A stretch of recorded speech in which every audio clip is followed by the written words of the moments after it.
Hello, this is Phase on Me, back again with another review, and this is the last set of Wave 1, the Heroes pack, the Heroes of Bleakwoode, and we'll start with Venoch Warlord. I like that he has 7 moves just like the Vipers from the last review. 6 lives because he's a hero. It's a pretty high number of lives too. Attack 4 and defense 3. You can usually find that on some squads, and it's nothing special there. But if you use this guy with the Vipers, he has a good frenzy enhancement, which you can add 1 to the 20-sided die roll for the Vipers, and his slither, so he doesn't have to stop on water, and scout leadership, where you can move any scouts on your army 2 more spaces. That's what sells this card the most. I wouldn't use him if I had him that much, because I don't usually use the Vipers a lot. I do every once in a while, but I just wouldn't use these guys to their full advantage here. Moving on, this is Kelda, the Kyrie Warrior. She has 5 lives, 6 move, 1 range, 2 attack, and 3 defense. The attack and defense are kind of low for a hero, but you know, it happens every once in a while. For 80 points, the thing that sells her is her healing touch. For any adjacent figure, after you move and before you attack, you can choose 1 and you roll your 20-sided die. If you roll a 1, you have to add 2 markers to that figure. But if you roll a 2 through 5, you can remove 1 of their wound markers.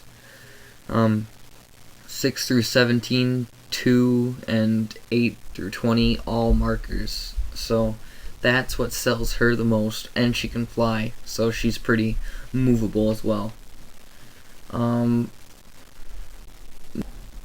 Marcus Demicus Gallius. That's a hard name to pronounce.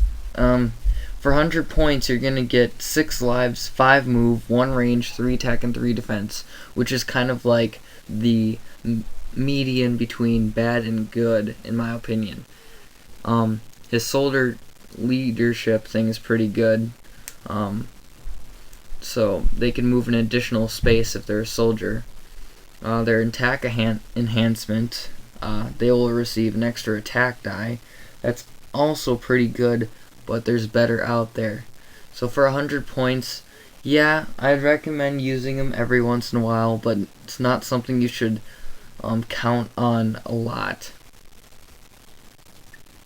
Moving on, here is Taylord, the laughingstock for his 180 points, and for some reason not very effective in most people's opinion.